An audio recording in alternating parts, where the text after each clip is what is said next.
بسم الله الرحمن الرحيم. ألف لام ميم. ذلك الكتاب لا ريب فيه هدى للمتقين الذين يؤمنون بالغيب ويقيمون الصلاة ومما رزقناهم ينفقون والذين يؤمنون بما أنزل إليك وما أنزل من قبلك وبالآخرة هم يوقنون أولئك على هدى من ربهم وأولئك هم المفلحون إن الذين كفروا سواء عليهم أأنذرتهم أم لم تنذرهم لا يؤمنون ختم الله على قلوبهم وعلى سمعهم وعلى أبصارهم غشاوة ولهم عذاب عظيم ومن الناس من يقول آمنا بالله وباليوم الآخر وما هم بمؤمنين يخادعون الله والذين آمنوا وما يخدعون إلا أنفسهم وما يشعرون في قلوبهم مرض فزادهم الله مرضا ولهم عذاب أليم بما كانوا يكذبون وإذا قيل لهم لا تفسدوا في الأرض قالوا إنما نحن مصلحون ألا إنهم هم المفسدون ولكن لا يشعرون وإذا قيل لهم آمنوا كما آمن الناس قالوا أنؤمن كما آمن السفهاء ألا إنهم هم السفهاء ولكن لا يعلمون وإذا لقوا الذين آمنوا قالوا آمنا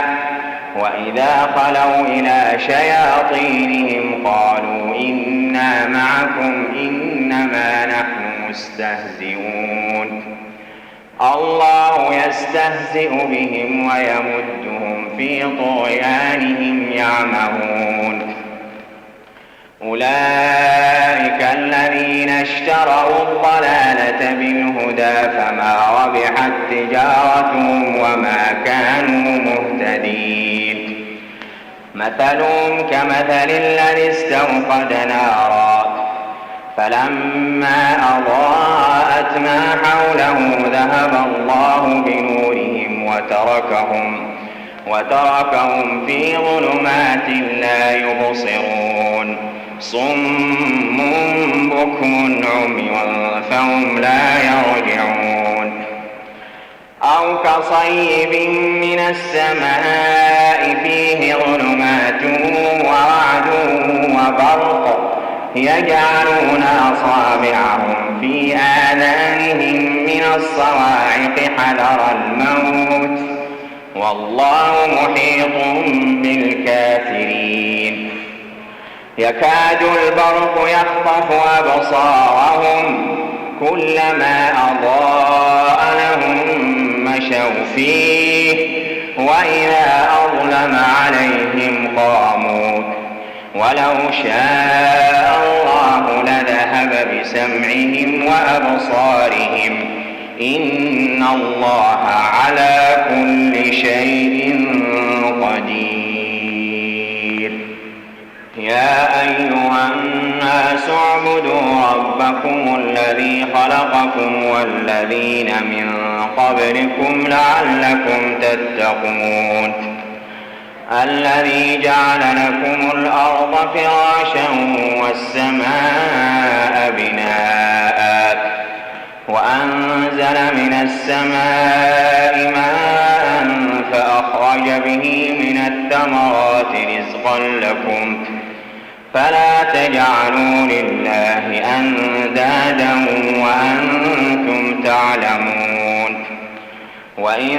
كنتم في ريب مما أنزلنا على عبدنا فأتوا بسورة من مثله وادعوا شهداءكم من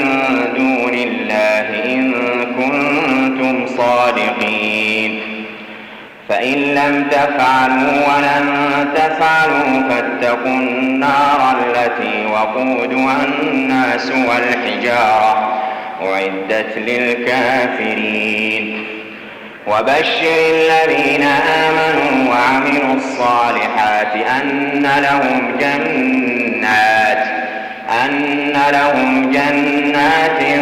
تجري من تحتها الأنهار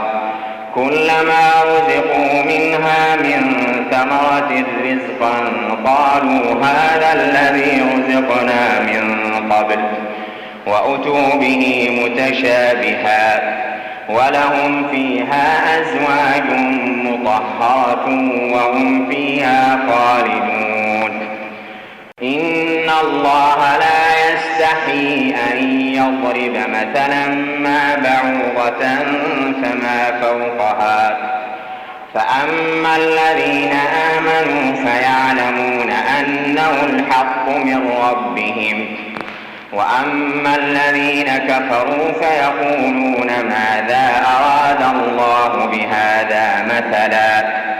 يضل به كثيرا ويهدي به كثيرا وما يضل به إلا الفاسقين الذين ينقضون عهد الله من بعد ميثاقه ويقطعون ما أمر الله